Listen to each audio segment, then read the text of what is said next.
Right, sorry about that. So I haven't finished grading midterms yet. I'm about halfway through. I'm pretty happy with what I'm seeing so far. So thank you for that. Was it a reasonable, now that, that's really loud. That's a lot of baldness right there. So I apologize for you folks online because that's like right in your face. Yes. Yeah, with your midterm, felt like the word limit was kind of low. Is it 450 to 550 words to kind of justify why I'm saying what I'm saying? Real tight.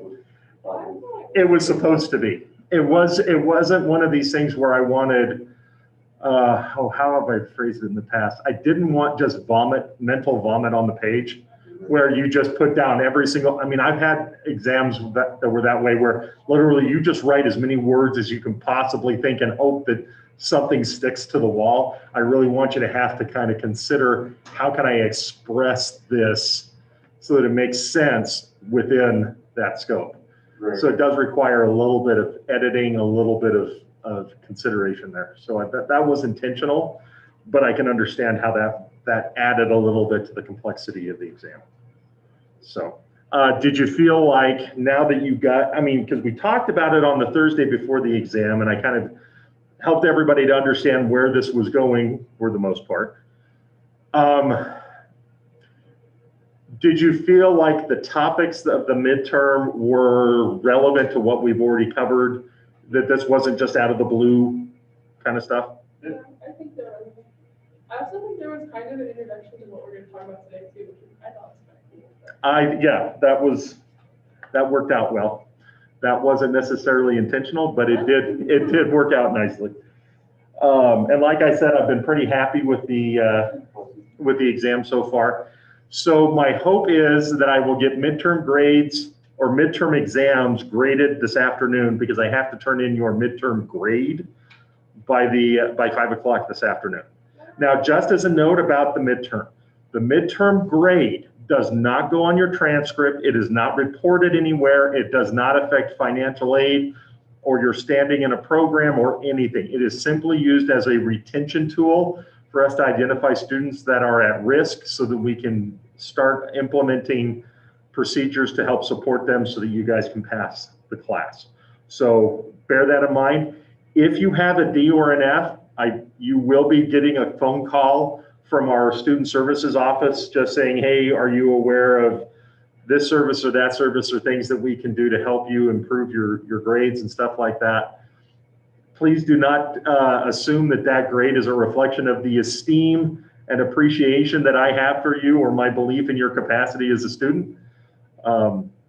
Well, I guess that's not actually true. Some of you might need to change the way that I see you because I need to see a little more effort coming from you. But for the most part, there is still plenty of time. There is plenty of stuff that we're going to be doing between now and the end of the semester to put you where you want, except for Kyle. Kyle, your host. There's no way you're getting an A in this class, ma'am. Well, even though I just violated FERPA by telling everybody. You might not be wrong. All right. Well, let's get started for today.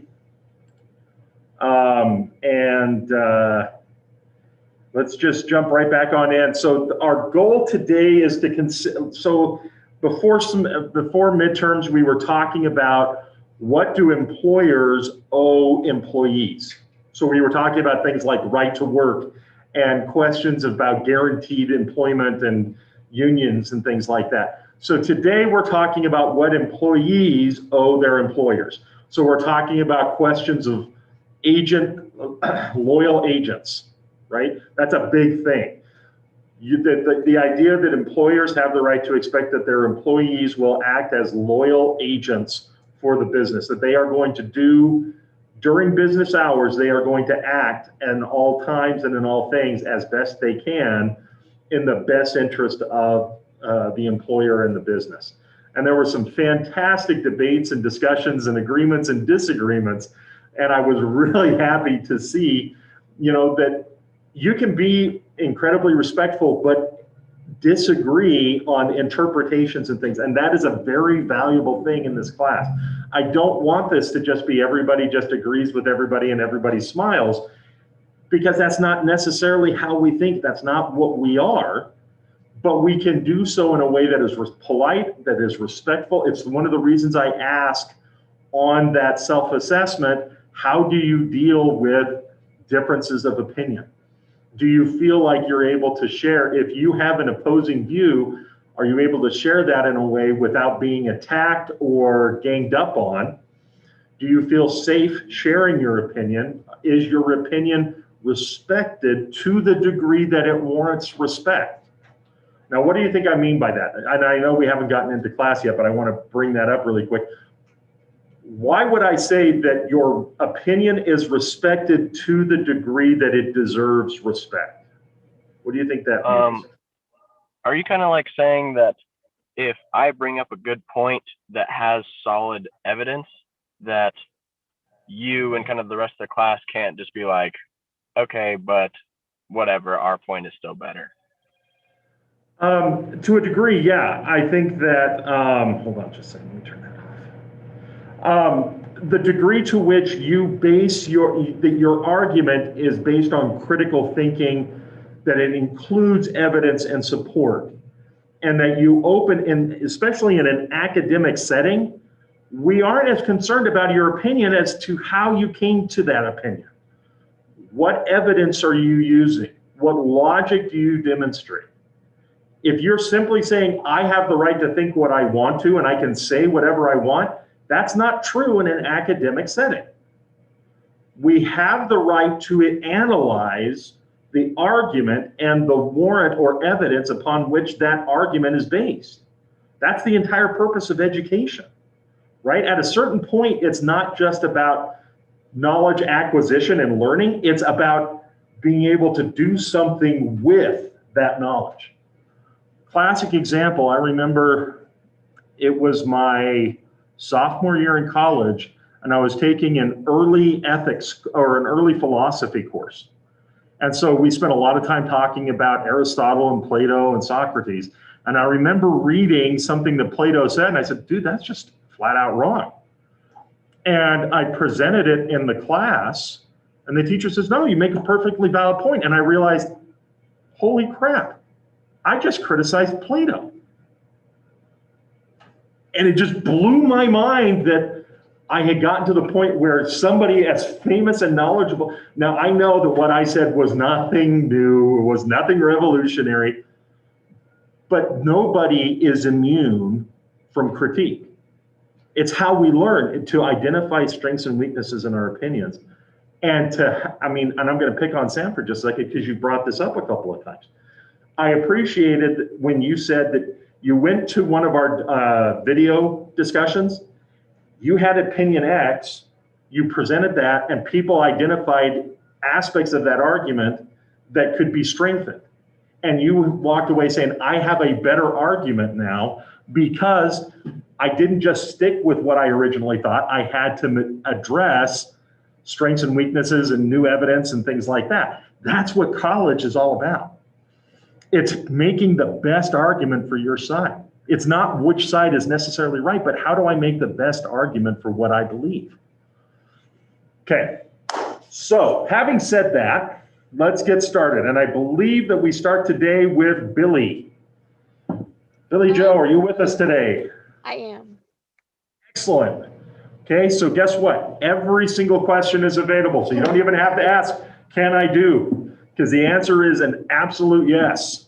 Amazing. I'm just gonna do question 4. In the new gig economy, people who work for themselves are known as which of the following? And then just A, freelance workers.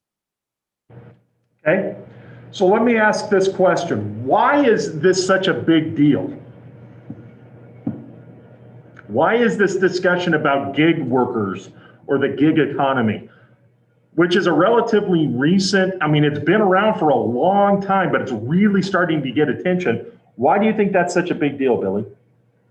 I think personally because like you kind of have your own say versus like if you work for a business, there's a lot of rules and like confidentiality things and all that. versus if Mhm. you're kind of a gig, you like work for gigs and stuff, like you still have to follow the rules of what you're working for at the time, but you kind of get more of a say of what you want to do. Okay, I will agree and somewhat disagree with that. I will agree that there's an incredible level of freedom on both sides. I wouldn't necessarily say, though, that gig workers have a lot of say because they don't have many of the traditional connections to a business that would give them leverage, right? The entire idea of a gig economy is I am here to complete this contract job, and as soon as this contract job is done, our association is over and I don't work here anymore.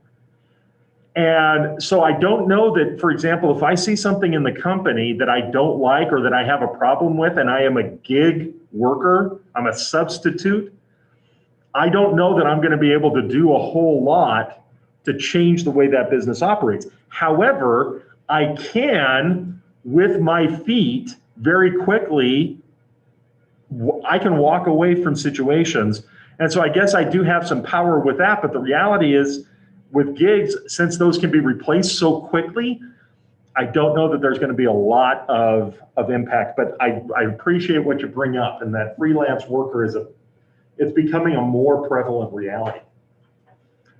At a lot of universities, up to 60 to 70% of classes are taught by freelance. We call them adjunct instructors. And it's a crippling, it's an ugly reality of higher ed. These are instructors who have no connection to the university. They have no loyalty, right, to the university, yet they're delivering the majority of instruction. And it's soul-crushing work. I know faculty that will teach 11 classes a semester. It's unsustainable, but they don't have benefits. They don't have any basic guarantees, retirement and things. These are folks with PhDs who are basically substitute teachers. And it's scary stuff. Sorry. All right, Porter, you're up. So I'm going to do number 3. It's Okay. Which generation is most likely to change jobs 4 times within the first 10 years of their career? And that was millennials, because they don't feel a sense of loyalty to companies as previous generations once did. Okay, so if I compare millennials to Gen Z, are you making the argument that Gen Z is more likely to stay at their employer? No, I said previous generations. So, but Okay. no, I don't. I think Gen Z feels about the same. Or even more so. Or even more so. I mean, Gen Z Yeah. is kind of coming into the workplace in the gig economy, the sense of everything is completely and totally transitory and there isn't a real sense of commitment. I would probably say baby boomers were the most accustomed to starting a job and retiring from that job. One thing I don't think the book really pointed out there was the level in which millennials, Gen Z have access to education, opportunities to education. Like you get a high school job, finish high school, you get like little after high school job, and you start college, get a job in college, then you start looking for a career. And I think that's an aspect where it's not really an issue of loyalty at that point. It's more of, they're trying to get to the point where they find a company to be loyal to, but not necessarily restrict themselves to a company right at the start. Okay. One thing I would identify, being a member of Gen X, the word normally just overlooked with everything. Gen X just doesn't exist. But one of the things I would say I would agree with what you're saying about, millennials, Gen X, millennials and Gen Z are used to, I get a job here for this experience, and then I go to another job for this, and I could do another job for that. I would say the baby boomers and Gen X kind of followed the same pattern. The difference was most of the time you would get 1 or 2 jobs, but a lot of times those jobs were in the same fields you planned on working in for the long period. Because especially baby boomers, the idea was a lot of folks, they completed high school and they were able to find full-time career work straight out of high school. When we went to Gen X, we started to see the expectation shifting from only a certain population went to college. We started to see that kind of, it became more and more customary to get some kind of post-secondary education, either at a community college or at a university. Millennials, it became the standard that you were going to do that. And Gen Z, it's even more. You're not just going to get a bachelor's degree. Most of you are going to get some kind of a graduate degree. And so because of that, that time frame between adolescence and career kept expanding. And that would really affect how long it takes them to get into the workplace and to learn certain traits, behaviors, and things like that that we normally associate as coming from employment in terms of maturity, experience, wealth, stability. All of those things keep getting delayed, and the more they get delayed, it affects the way people think, the way they act, their perspectives on the world. And that's both positive and negative in a lot of different ways. And we can see it reflected in these age groups as to how that length of time affected the traditional arc of life for that group. So, Do you know Thank you very what much. years say, like, who's a millennial? When does Gen Z start? I think that, I'm not sure off the top of my head, but I can look it up. Like people born after like 95, wasn't it something? I thought Gen Z was like 2002. Also, kind of going off of what you were saying, Mr. Lambert, is that because, can you hear me? Yeah, we can hear you. Okay. Is that because millennials and Gen Z are expected to have so much college, is that they're going to college for all this time, and so they are getting like jobs to support themselves, and so, but they don't see it as a career. They just see it as, okay, I'm going to get this job so that it will help get me by and through college, whether it be like a seasonal job over the summer, like working as a lifeguard somewhere, or just a job at like a mom and pop shop. Absolutely. And it also affects the likelihood. I mean, we're starting to see, for example, if we look at baby boomers and Generation X, we tended to have an economy that was very fixed. We were still in, I mean, these were analog generations, right? We didn't have computational power like we have now. We didn't have communications options like we have now. Internet and things like that were not prevalent. For example, my very first computer used a cassette tape. And I'm hoping most of you know what a cassette tape is. Okay, but yeah, it was a computer. I had a video game on a cassette tape. This was before the big black floppy disks, let alone, you know, such like and so forth. But my point is that because the economy has changed, our attitudes about employment have changed. The kinds of jobs we're looking for, the kinds of jobs we expect are significantly different. Most people these days, even if you're in what we consider traditional blue collar hands-on work, you're still using computers on a very regular basis. We have become a digital rather than an analog society. And that affects the way that we do work and how long we stay there because things are changing so rapidly. Okay, but did that answer your question, Anthony, about the generations? Can you see that? That wasn't my question. I was Oh. the one that went off of your thing. Okay. Porter, was that you that was asking that? Yeah, that was me. Okay. All right. So let's see where we are. We were on Tanner. Tanner, are you with us today?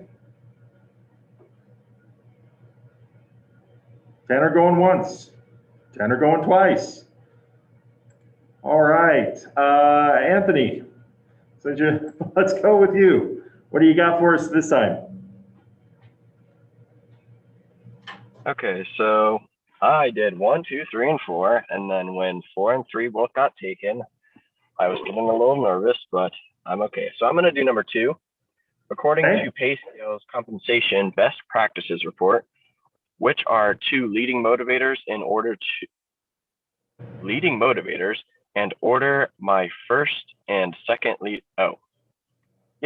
my first and second leading motivator the employees give for leaving their job. And I put B, first, higher pay, and second, personal reasons. So if your company is going to give you higher pay, or so you work at X company, but then this other company is going to give you higher pay, but also the company you're working at right now doesn't treat you all the best, then there's no reason that you would be staying other than benefits. But if they offered like the same amount of benefits, and I don't know, I'm starting to get a little confusing, but okay, we'll say that both jobs give you the same pay, the same benefits, but the job you're at now treats you like garbage, but then this other job is going to treat you good, you're obviously going to switch, and the pay raise is going to just entice you even more. Sorry, I made that a little bit confusing. I would actually flip that. The most common reason that people leave is because of, and the most likely reason that a person's going to leave their job is because they're going to get better pay. Most people, if they're getting a pay that they can handle, if they are living within their desired wage range, it's amazing what people will put up with. You can work in a really crappy environment as long as you're making enough pay to make it worthwhile.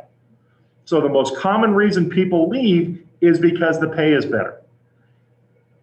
If, like you were saying, the pay is equal, I might leave for personal reasons, but the most common reason people leave is because of better pay. Yeah, that's what I was kind of trying to say, because I did answer B, but it just got a little confusing. So I'm sorry about that. No, you're totally fine. But this gets back to something that was brought up a couple of times in the discussion. The primary reason we work is not for personal fulfillment. It is not for social interaction.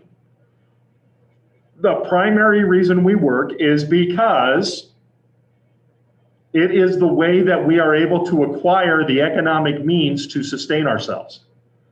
And therefore, because that's why we work, if we can improve our economic status, we will always do so. So the idea of I'm sticking with this company because they've been good to me, even though they don't pay me well, doesn't really play in today's economy. And that's okay. All right. Let's see. Winter, we're going to skip you and go to Logan. Logan, are you with us? Yeah, I'm gonna do number 5. Okay. So, employers are well within their rights to have policies indicating employees are expected to honor and maintain the secrecy of proprietary material. What is this known as? It should be duty of confidentiality. Okay. And Why is that such a big deal? Sorry, what was that? Why is that such a big deal? Because it protects the patients and clients that the company is working with to not leak their information. Okay. Sam brings up in the conversation in the text, when I'm fired or when I leave a company, I'm no longer being paid by them. Why am I still bound by the duty of confidentiality? What's that? Okay, it depends on whether or not I have signed there's documentation that a company can require me to sign, such as a non-disclosure agreement or a non-compete clause. Okay, what's the difference between those two? Non-disclosure, you can't talk about it. Non-compete means I can't do work for someone that runs a similar business. Okay, I can't engage in activity that is similar to the business that I left. I can't try to be taking their clients, replicating their processes. I can't be putting up a business. Okay, did I talk to you guys about my experience working in a print shop? Does that sound familiar to anybody? Okay, now I'm going to tell you that this dates me. When I was in grad school, I worked at a mom and pop coffee shop in Moscow, Idaho. And if you've ever been to Moscow, Idaho, it's the University of Idaho, 2 streets worth of businesses, a couple of homes, and wheat fields as far as you can see. That's about the extent of your experience if you visit Moscow, Idaho. There is nothing there. And if you don't work for the university or potlatch lumber, you don't have a job. There is very few options outside of those 2 employers. And so I managed to find a job at a mom and pop coffee shop in Moscow, Idaho. And their main source of revenue was the veterinary school in Pullman, Washington, which was about 6 miles away at Washington State University. And this was back in the day where they didn't have Moodle or anything like that. And so you would get these binders of all the material and readings and schedules and policies and all that stuff would all be printed out. And so they had a standing contract with the veterinary school that they produced all the manuals for all of their classes. And literally, that's how this place stayed open, okay? And they were barely able to stay open, and they paid minimum wage. I was just grateful to have a job.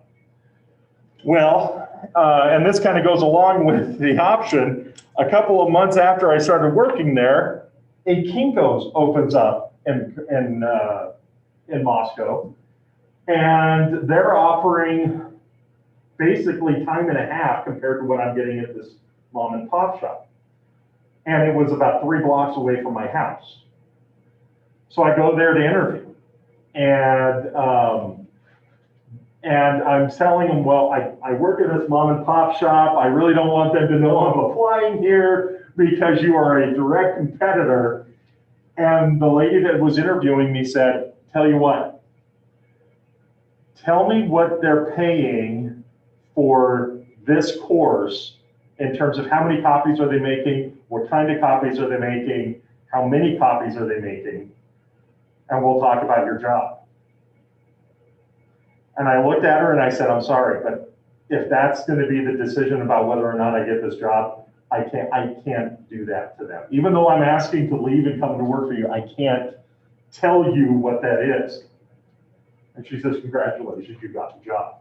If you had even started to tell me anything about this other business, I would have had you kicked out of the store immediately, because that's not how we do business, right? It made me a little nervous that I almost totally screwed up that job interview. For about half a second, I thought I lost it, but it turns out that my ethics actually got me the job. But I remember, I've never forgotten that experience of the importance of honoring non-compete, non-disclosure type things, even if there wasn't anything written. Okay. Haley, were you going to say something? I had seen that you had turned on your mic for a second. No, I keep turning it on and off because I'm going to say something, but I don't want to interrupt anyone. Oh, just interrupt. That's not being rude. I'm going to diverge again because I do this all the time, but especially with folks online where there's not that ability to read the room or to see what people are saying, you've got to be willing to jump in. You've got to be willing to say something. Even if it's just, Mr. Lambert, I'd like to say something so that I know to call on you after people have discussed stuff. So please jump in. I know it's uncomfortable and it feels rude, but it's the only way you get to participate, and that's how we learn. So interrupt. Go for it. What do you got? I don't even remember what I was going to say. Here we go. All right, Scott, are you with us?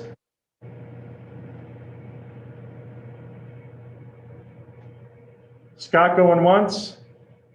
Scott going twice? Okay, Jackson. Jackson going once? Jackson going twice?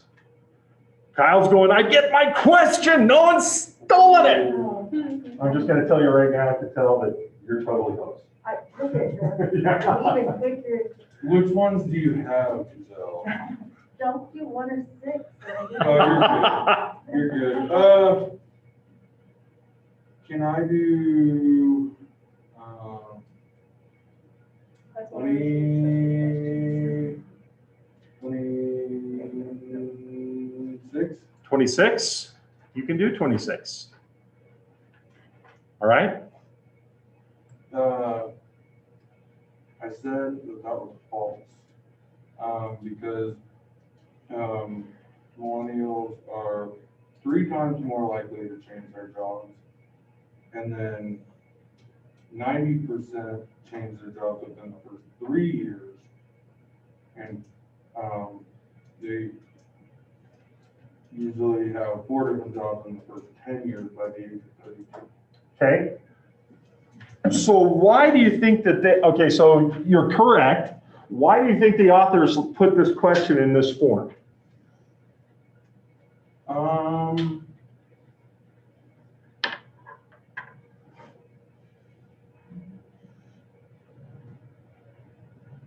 guess, why did they ask the question in this? Mm-hmm. I mean, see how well I know the statistic of millennials. Okay, okay. Yeah, this is an easy true or false where I just changed the numbers to see if you're paying attention. Winter, what do you think? I would kind of think, because like a lot of people have like a predisposition to kind of say that the 2 generations are like miles away from each other and there's nothing alike about them at all. But like, so kind of like what that is saying, like this drastic difference within like 1 year period, when it's actually not that much. Like it's still there, but it's not nearly that much. Man, I tell you, millennials get bagged on more than any other generation. They really do. Gen Z is much worse. Yeah. Thanks. Yeah. No, I'm just saying the millennials, there is this perception that millennials have, and you said it perfectly, Winter. There's this perception that millennials have broken all of these rules and all these traditions. And the truth is they really haven't. They have changed some of the behaviors that we got used to with baby boomers, with Gen X. But millennials, I mean, if you look at it, millennials started in 1977. That's not that long ago. I mean, well, that is a long time ago, I guess. Some of those are like 40 years old. I mean, they're ancient. Over 40 years old. That's what I'm saying. No, yeah. Like, that's a long time to still be bagging on millennials. On millennials, but the thing is that there was this sense that millennials were breaking all the rules and where do we go from here? And nobody really appreciated the fact that Gen Z goes, oh yeah, hold my beer. Over. You know? Gen Z shows up and says, oh, you want to see some change. All right, what you got, Haley? I was just going to say, I think there's just a lot more of millennials right now that are in the workforce. I mean, with Gen Z, do we even really have enough data to place them in a specific place when it comes to working?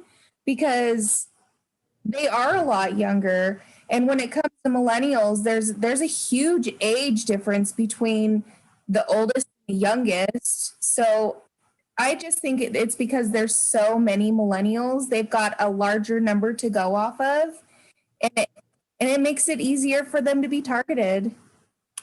I think that's a good point, and I think that between what you're saying and what Kyle is saying, they've now been in the workplace long enough that we're really starting to see these patterns of behavior and these expectations of how they work that really bang up against baby boomer and Gen X expectations. And it's been around long enough that almost everybody has a millennial story, where Gen Z is more likely than even millennials to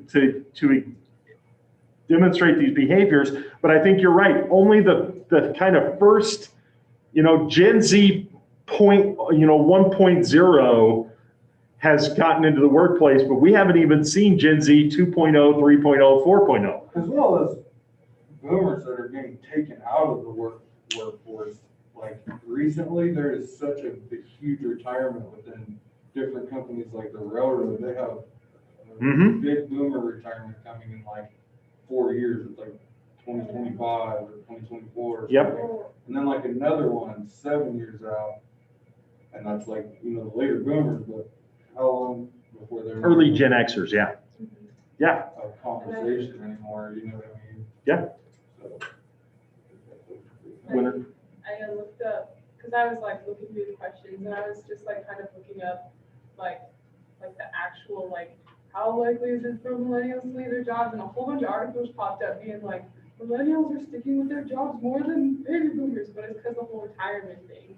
So. Well, and millennials are starting to move into positions where it's worth their time Yeah. to stay there.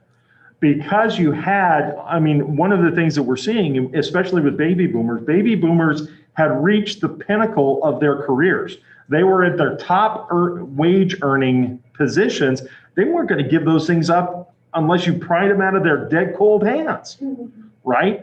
And so you had this entire group that had this lock on all of the high paying jobs. And then you had Gen X, which was kind of compressed into that second group of, I can't make ends meet, but I'm going to do everything I can. And man, if a baby boomer dies, I'm going to kill to get that job. Millennials were stuck in these entry or low wage paying jobs where they were hopping around from job to job to just try to find, I mean, they're carrying much larger loads of student loans and things like that. And student loans do not disappear. They are on you forever. The only way you get rid of them is by dying. Okay? And so millennials, the reason they were jumping is because they were desperately trying to find wages that would provide them a living, a possibility. But Gen X's were taking all of those entry level positions because they couldn't get into the higher level. And so, yeah, sorry. But I got a little. Sometimes I wonder also like the mentality of some millennials compared to boomers of just wanting to do something else. Mm-hmm. More, and I guess I mean that as in like, we're seeing a lot more people exercising more freedoms in life, like they're traveling or they're doing shorter jobs or they're just bouncing because they want to move somewhere else. And you didn't see that a whole lot in boomers too. So I felt like that should have played an impact with this. No, I agree with that. I think the boomers were raised by generations that said, you get a job, you stay at that job, you do not move, you don't go any, you do your job, you do your work. And Gen X saw how unhappy that made boomers because they were raised by people who were unhappy with their jobs but didn't have any choice. And Gen X, that's why we created grunge. That's why we created punk rock and all of these kinds of things. That's all Gen X.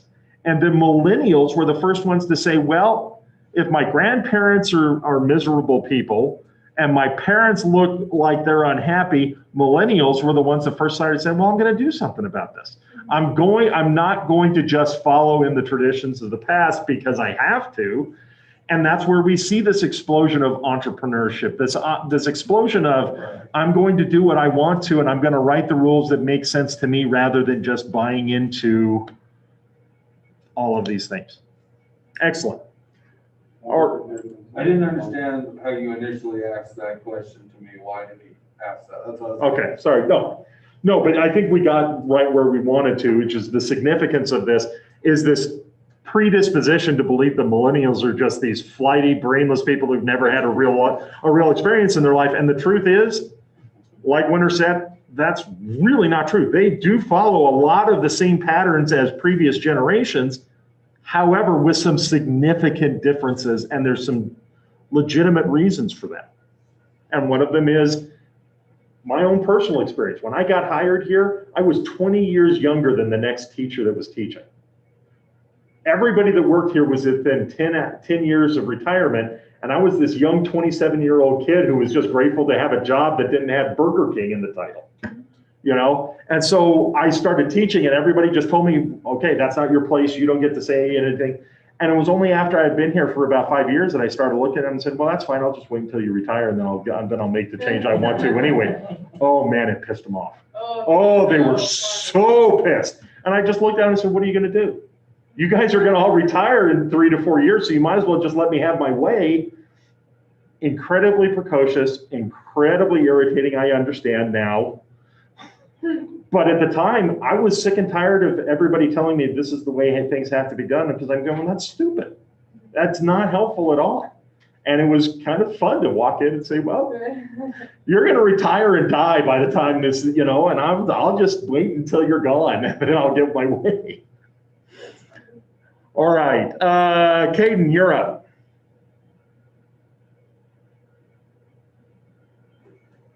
Caden, going once. Caden, going twice. All right, Jack. Okay, so I'm just gonna keep kind of going off what we've been talking about and do number 35. Number 35. So this Okay. says, are millennials more or less loyal than previous generations, and how is loyalty typically defined? So I think you could look at this and kind of like, I think it wants you to make the argument that millennials are less loyal because they're more willing to leave their jobs. Because loyalty is defined, as kind of like staying at the same place for a long time because they've been good to you, and even though the pay is not great and all that. But I think, just like we've been talking about, the main difference here is that like millennials might not exactly be, there's no benefit in being loyal to the company, because compared to like 40 years ago, if someone's trying to like achieve the American dream and they want to like own a house, they want to raise kids, they want to like drive decent cars, it costs way more money now than it used to. And you basically can't do it on a single income. So you can either have two incomes where you then have to pay for childcare, or that single income is going to have to make a lot more money. So while it might seem like they're less loyal to the businesses, the fact is they're just trying to like get the same thing that their parents had, and it just costs way more. Okay. I think that's a really good insight, Jack. I think that's a fantastic one, to be honest with you, and really mirrors my own personal experience. My wife can't work. I had to make things work in a job which I knew going into it was never going to be high paying. My goodness, I had to hustle every which way, I remember sitting there donating plasma at Biomac going, how in the hell do I have a master's degree and I have to give blood to be able to pay for diapers? What is going on here? But then I realized that's just the way it goes. And that's part of my story, just like every generation before has had their story of what they did to make ends meet.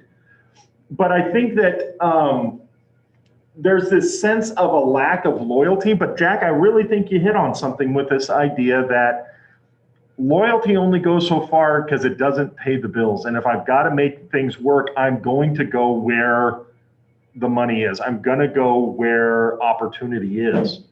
And since we don't have these large employers that pay living wages for the majority of people, people have to be a lot more willing to relocate significant distances, change careers, change job fields in pursuit of that sustainable wage. And the thing is, millennials are now, and I appreciated what Kyle brought up, millennials are now at the age where they have kids. That sense of flexibility, and I can go and do anything I want to, and I can join the Peace Corps. That was a great argument for the early 20s. But when you're in your 40s, that you don't see millennials having those kinds of attitudes and behaviors because things have gotten real. And just like Jack was saying, when you want to have a house, when you want to have kids, when you want to have some of the kinds of physical possessions that we associate with a meaningful life, you can't do that on rainbows and sunshine. You have to have a real job that pays a real wage. And millennials have moved into that stage where that becomes a lot bigger deal for them. And so we do see a lot of that transition. Wow, this is just an uplifting and bright little conversation today, isn't it? Wow. All right, let's see. Zach, are you with us? Yeah, I'm here. All right, what do you got? I'll take number 21. Number 21. Okay, So- go for it. says understanding the various personalities at work can be a complex task, but it is an important one for developing which of the following. Hey, oh, that would explain it. I was at number 23 and I'm going, that's not the question I'm looking at. Okay, sorry, go for it. Yeah, so I'm gonna go with letter A. Reason B, or at least for me, being able to we went over this in psychology last semester, being able to have that emotional intelligence and kind of pick up on people's body language and just kind of what they're, you pick up different things about the person, like if they make different comments about what they do or what they do on their off time, and you're sitting right there next to your coworker. If you have a better emotional intelligence on them, I feel like you'll be able to connect a lot better, and in some jobs be able to work a lot more efficiently because both emotionally you guys are connected. That's why I would go letter A. I completely agree. Emotional intelligence is this ability to socialize effectively with other people, especially people who have different opinions and beliefs than you do. This seems, though, like it's common sense. It seems like this should be a natural part of existence. So why do you think that emotion, okay, and I appreciate exactly what you said, Zach, about this is becoming more and more of a buzzword. This is becoming something that if you can show that you have training in this, it's an employable skill. It is a marketable skill. That talks about how to make this a sellable skill. How in the heck did we get to the point that being able to intelligently interact with other people became a sellable? It seems like something that we have to, that we just naturally should have. So why isn't it? Why is it it's something that we need to be trained or things on like that on? We live in a technical world and a lot of people aren't interacting with people face to face anymore. Even when they go places, they're able to pull out their phone and not have a conversation with people. And it's not common for you to go somewhere and have a conversation with a stranger if you're sitting in a waiting room or something, because everybody's on their phone doing their own thing. Okay, excellent example. Winter. I remember in high school, like my junior, senior year, a lot of my classes would talk about everyone is now on their phones all the time. Like you don't really interact with people. People are harder to interact with socially, because of like this increase in technology, like Katie said. So I can understand how being able to like keep a conversation and not be awkward in conversation and social interactions, like I can understand how that's like a really good skill to have, so that like you can, like in selling something, like you need to be able to connect with someone on an emotional level to like kind of sell a product in most cases. Okay, Sam? I think one thing with emotional intelligence that is difficult for some people to know or just naturally see has to do with culture, different areas where you live or grow up in. Like, for one example, some people struggle with speeches, but that's not something they had to do, or they may not have been around a classroom packed full of people, or have had to take the stage in front of people. And so that is a skill that you naturally develop when you're young, but may not have been in a position where you had to do that. And so that is something that has to be kind of taught. You never learn that. Okay, Kyle? No, I was gonna agree with them. No, I don't think you can. You have to make your own. All right, does anybody else online want to say anything about this before we move on?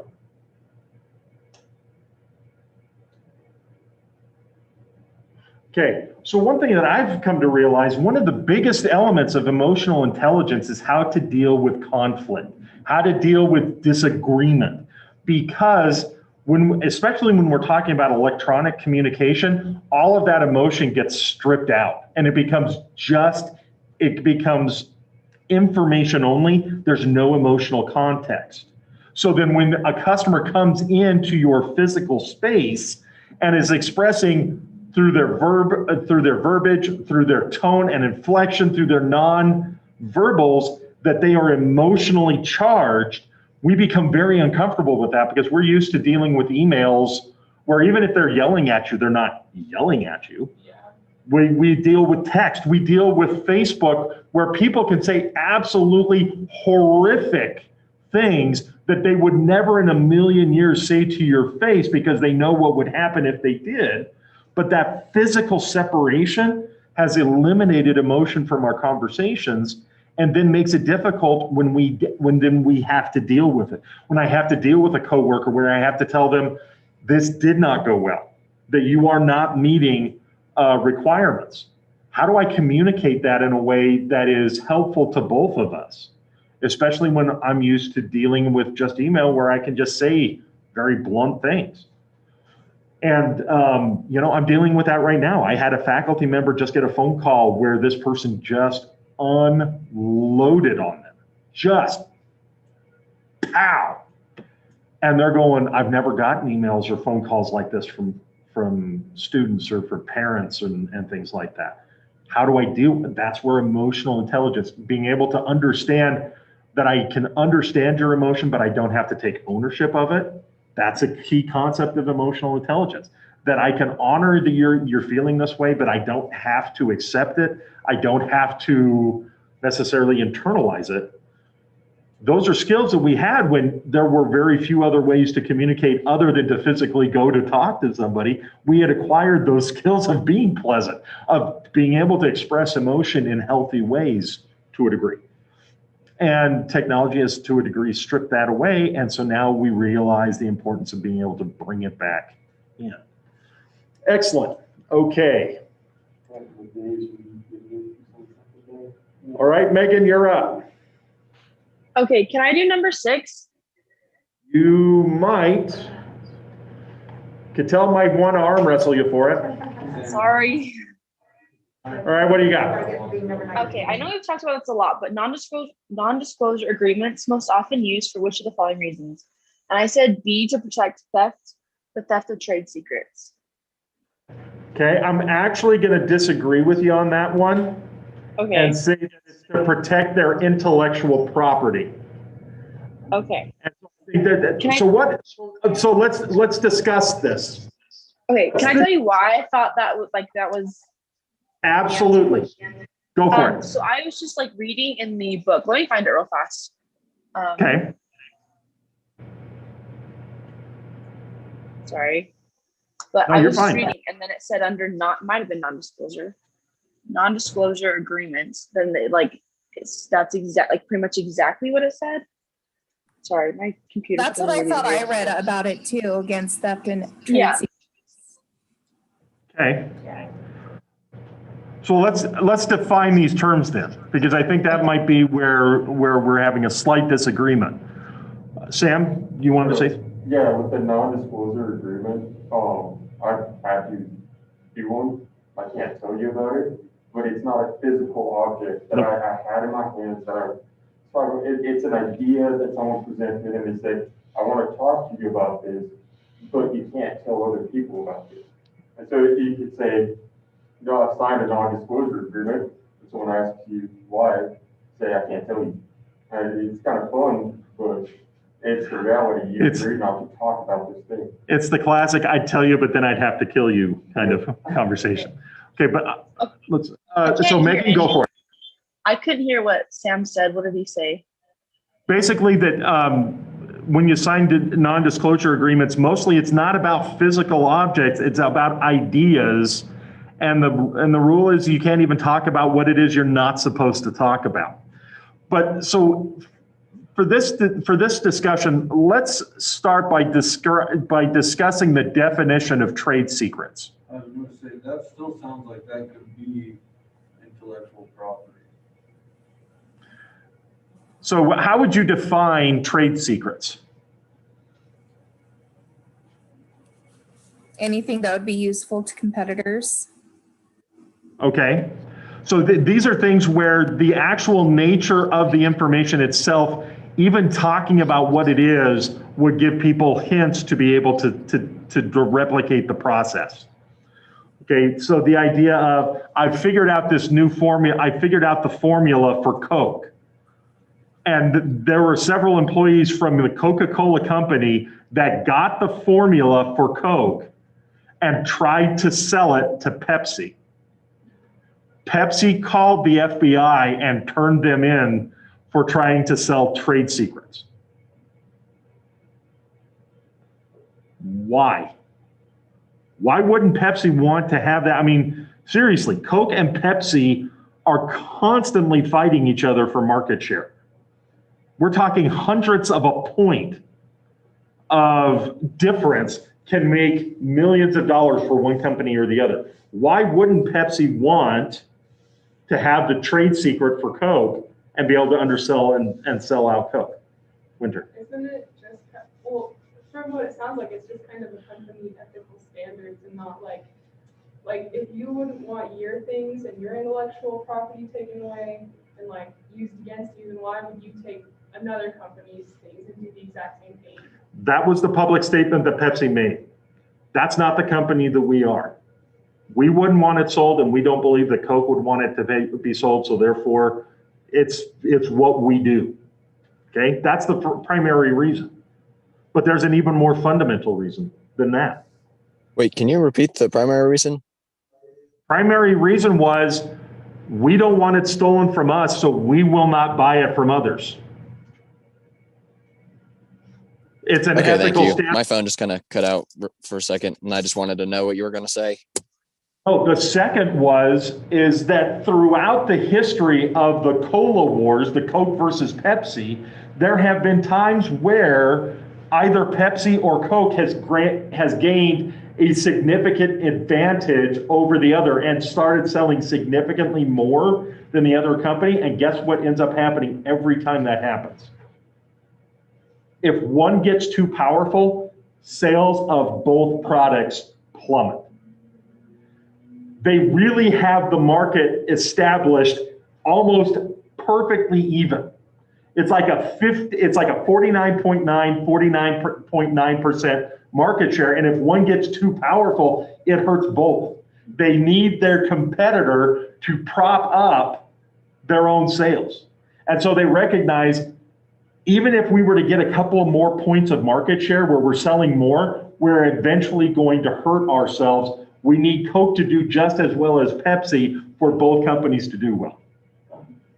Don't ask me to explain the economics of this, but it's been shown that Pepsi realizes they only do well when Coke is selling well. It's true. All right, let's see. Andrew's not here. Kason, are you with us? Yes. All right, what would you like to answer? 36. Number 36. Okay, go for it. Okay, I would say legally that depends on their non-compete contract they've signed with their employer. Okay. And also, of course, just the range and location of the second job. Ethically, it's a little more complicated because ethically, you could say it falls under the duty of loyalty, that you could be violating that between two different jobs.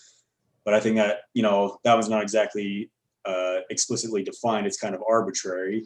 And so it really depends on what you define a second job, because you could argue that being a parent is a second job, right? Because one of the biggest incentives I've heard or seen for hiring single people is that they aren't in a rush to get home at a decent hour to be with their family. They can stay longer hours, right? And so you could argue that a family oftentimes interferes with work.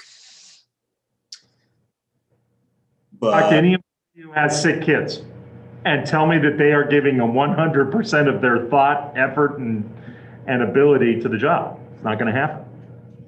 Okay, keep going. So I could definitely see an argument for why it would be unethical to have more than one job, depending on what the job is and how much they conflict with each other and hours and times a day that you're working. Mm-hmm. But then if you are a parent, then you could say it'd be unethical if you didn't provide for your sufficient funds for your family. Yeah, this gets at the heart of the entire loyalty issue. If I have, for example, when I graduated from college, I took off a year to work. And I was working at an antivirus company, and I would work there from 6 in the morning until 3 in the afternoon. I'd go home, I'd eat dinner, take a nap for about 30, 40 minutes, take a shower, and then I would go and work at a fast food sushi place. Well, it wasn't sushi, it was Japanese food. And I'd work there until close at about 1 or 2 in the morning. Then I'd go home, get 4 hours of sleep, and then go back. And I was just, and what became very clear was I was physically at work in both places, but my brain was getting so numb from just the constant work that I wasn't giving either job the attention that it really deserved. I wasn't performing at the level that I knew I needed to. And I felt bad about that. I was meeting all of the job description requirements, but I wasn't being who I was. And I knew that there was more that I could provide to my employers, but I just didn't have the physical wherewithal to do it. So I ended up having to leave one of the jobs because I knew I wasn't doing them any favors. They did not appreciate that. But yeah, it is, and Kason, I really appreciate you bringing up the question of parenting or other responsibilities, caregiving, as a legitimate second job, because it is. But but historically, that has not been seen as the case. And I appreciate you bringing that up. That is a fantastic point.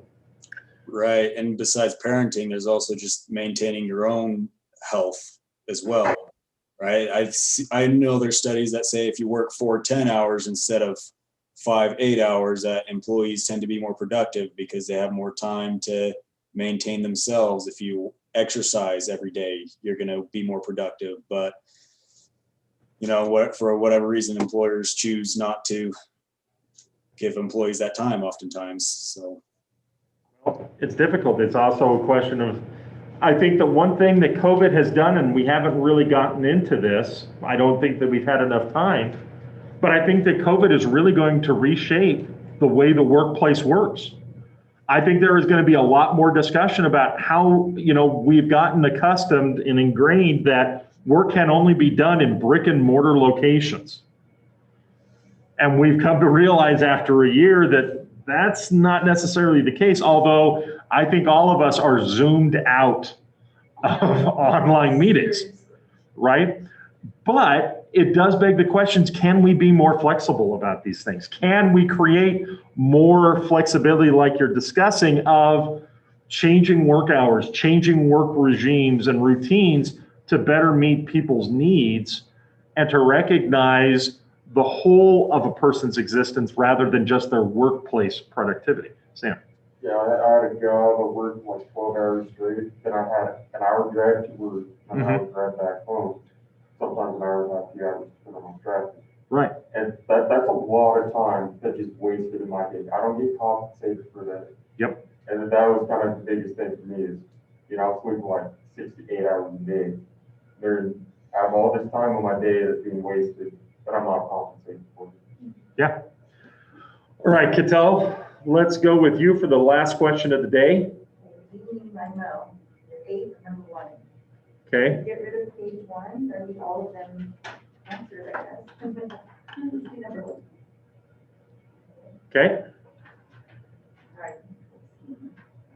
When an employee has extensive authority for access to confidential information or legally under law or regulation, that rises to a highest level and exposed by that employee to employer or client, which is the following.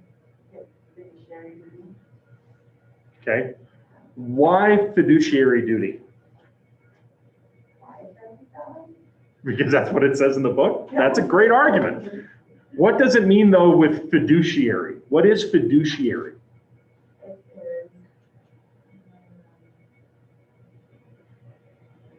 is, it's access to confidential information. Mm-hmm. Okay. It basically comes from the Latin fidelis, which means truth or faith. And so the idea of a fiduciary responsibility is I have a loyalty or faith that I owe to my client. We most often hear about fiduciary duty when we're talking about a specific type of transaction. Money, right? So when I have a fiduciary obligation to my client, it means I treat their money as if it was my own, right? This is a huge thing, for example, with stockbrokers. They are responsible to use their money, use their clients' money in the safest, most productive way. They are entrusted to use that money the same way the individual would.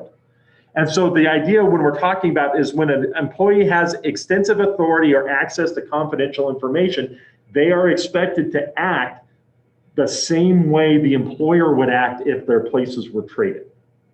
I am going to treat this the same way as if I owned the business in terms of keeping my mouth shut, protecting interests, making the best possible decision. And this gets back to that idea of what we said of business judgment in the past, and the conflict between fiduciary duty, I have to be the most careful possible, and good business judgment, which says I have to be able to take risks to build my business.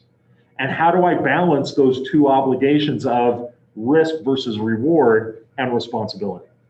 Okay, folks, as always, I have so much fun with this class. I really do. I enjoy so much talking with you guys and the things that you bring up. So thank you so much for making this a great part of my day. All right, so Thursday, I will have your midterm grades posted and reported. I will have your midterms graded. I will have everything up to date. And then we will finish up this chapter, and we will be doing our video, which is, captive customers. Oh, this one's gonna hit close to home. All right, we'll talk to you guys on Thursday. Are we gonna do the lottery? Oh, lottery, yes. Haley was just going, well, I automatically get one of them because I bring it up, so. All right, lottery. We had about, I think we had about 15 students in class today. So we have number 12, number 13, and what the crap? Whoa, that is nuts. Yeah. 11, 12, and 13? Are we kidding? I protested. Caden was gone, so Caden's not here. Oh, yeah, you'll have to It's read me that. and Jack and who else? I think you just take down. Which I think there's less. Yeah, I think there was less than 15. So. It's giving some people big benefit of the doubt.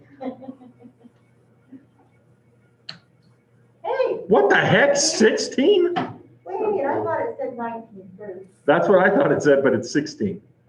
All right, so let's see, number 16 was who? Andrew? Okay, who was not there? So Megan, I'm gonna give it to you. Sweet, Sorry, thanks. Haley. Sorry, Haley, you were out of the range today. I already got it. It's okay. All right, I'll talk to everybody later. Everyone be careful, be safe. We'll see ya.